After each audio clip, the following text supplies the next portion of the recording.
The only people who don't want to disclose the truth are people with something to hide. I mean, like I said, you know the private life stuff. I know all of that stuff. I do too. I know more of the true O'Reilly than I really want to go into on the radio because some of it is not very pretty. No, it's not. And it's also very contrary to the image he likes to project on television. I know when I was working over at Clear Channel at KHW when we first met, and there was a lot of really good wired-in guys into the New York scene, and at the time, my boss, the programmer director at the time, was Chris Olinger, and Chris had visited into New York because they were carrying Limbaugh on KOA, and she went into New York and came back with all of these amazing stories about O'Reilly and the payoffs and the sexual harassment and the cop and his wife and all that kind of stuff. And I went, wow. And I knew him here when he was Bill Riley before he put the O on it. Right. And he was generally perceived as, if he could bully you, he would. And I'm just fascinated by this guy. So I have watched his show from last night. And tonight he has, of all people, Valerie Jarrett. You and I could be old dead men and never get an opportunity to speak with Valerie Jarrett. Well, and if we did, it'd be cut off right away because the kinds of questions we would ask, she doesn't want to be confronted with. And that's, you've got Podesta now inside the Obama White House forming policy. I might as well just start ordering all the Center American Progress reports and reading them because that's where they're going. If you get a moment, these are social justice orientation, which is a warmed-over leftism. I want to say one more thing here.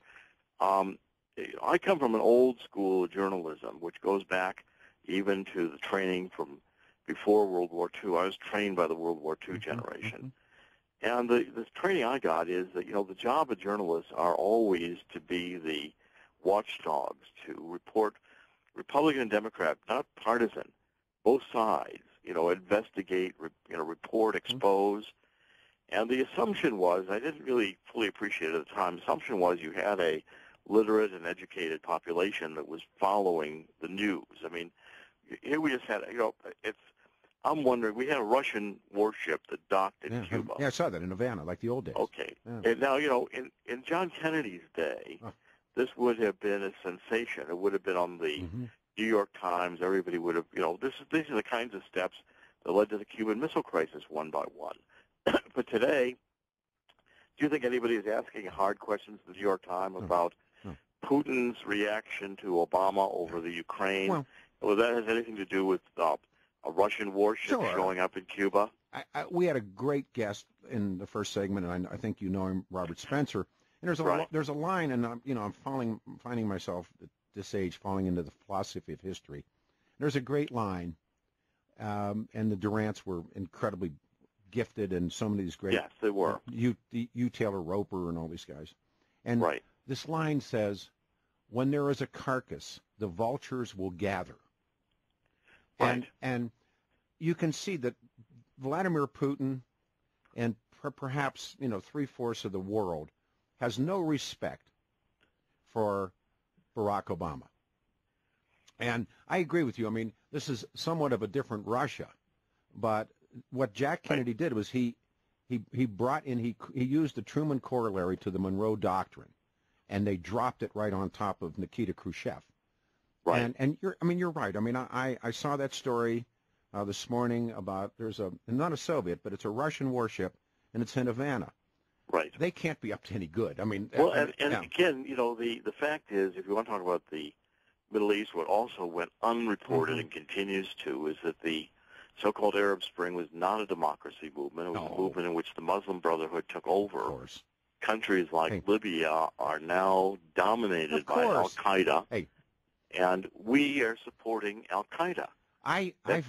Sure. I mean, as moments ago, Robert. Especially in Syria, we're arming Al-Qaeda and other radical Islamic. And in Egypt, we cut off aid because Egypt is prosecuting the Muslim Brotherhood.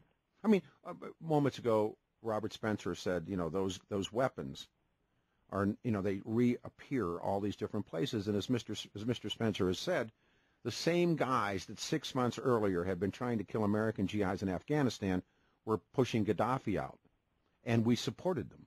and this is Mrs. Clinton. This is before John Kerry. Yeah. And it's insane.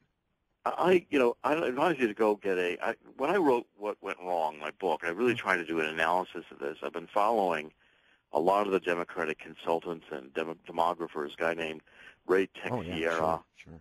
Okay, there's an Obama Coalition and Beyond in the 2012 election, which has been very little read by conservatives. And what it points out is that Obama achieved victory by carrying 93% of African-American voters, 71% of Latino, 73% of Asian, and only 39% of white voters, slightly less than former presidential candidate Michael Dukakis' share of the white vote in 1988. Now, say, why is this possible? They say because of the shifting demographic composition of the electorate.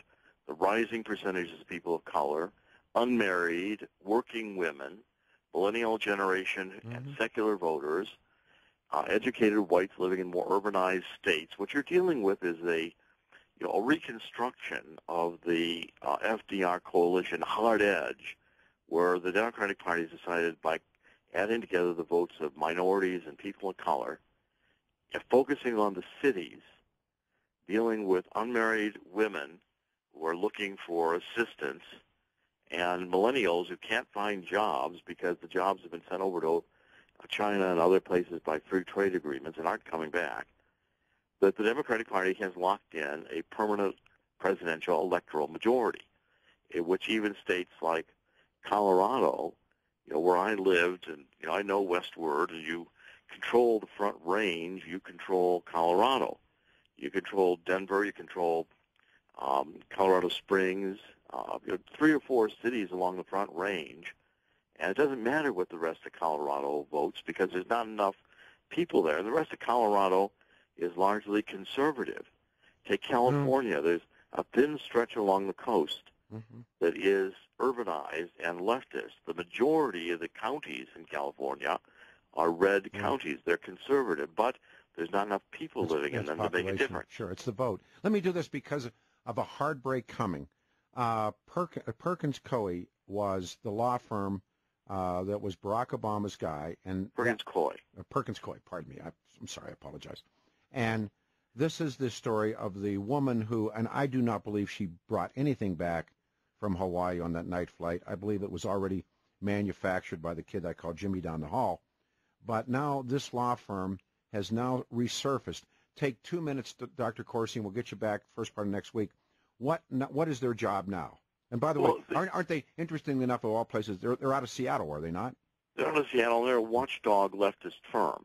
They also have Anita Dunn, who is the wife of Robert Bauer, who's one of the senior partners, the closest to the Obama administration. Anita Dunn had to resign in the early days of the Obama administration first term because of her vicious attacks against Fox.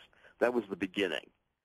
Her influence is still there. Now the firm, Perkins Coie, Robert Bauer, after having done the dirty work of the cover-up on the Obama birth certificate, is deeply involved in the going after any television station that will broadcast an anti-Obama television commercial against a Democrat. Because what the left is afraid of, what the hard left is afraid of, is that, especially after Citizens United, there'll be a lot of funding of attack ads against Democrats who voted for Obamacare. And the Democrats are deeply worried, and I think appropriately so, that Obamacare is going to cost a debacle for the Democratic Party in the 2014 election. That's a lower turnout voting election. It's going to be tough to get these Democratic constituents, which I've just identified, to go to the polls in the same numbers in a presidential election. And there's going to be more rigorous attempt by conservatives to police voter fraud that the Democrats, I believe, are using to get about 5% additional voting margin in every state they're operating in. So, these tactics that the Democrats are using are becoming transparent now. And the programs of the socialist programs, the weak element of socialism has always been how do you pay for it. You can have all these great promises, but in the end, when everybody is on the government dole and under government control, who's paying for it? That's why it's never worked. It's a great lie. It's a great promise. The government will take care of you. Free medical care, free food, free education, free. Yeah. Well, free means low quality, and it means controlled by the government. And it means, you're dumbing down. You might as well become a slave, because ultimately, if you object or raise your hand or don't like the system, you're going to be the Robert Bowers, and the FCC will come to police you to get your message to be turned off. You become that And that's guy. a lot of what this is about. The whole discussion about O'Reilly. It's control of the message, which the left is now in overgear. They've got between now and the end of the Obama administration to try to get this Podesta Center for American Progress agenda put fully in place, and to switch the country, instead of themes about building wealth and economic progress and growth, to start talking about income inequality and social justice and diversity, which are a set of themes that you trace it back. That go right back to socialism. Doc, I'm right at my break, and I always like that line. If you like your free press, you can keep it, right? Right. Yeah. The only people who don't want to disclose the truth are people with something to hide.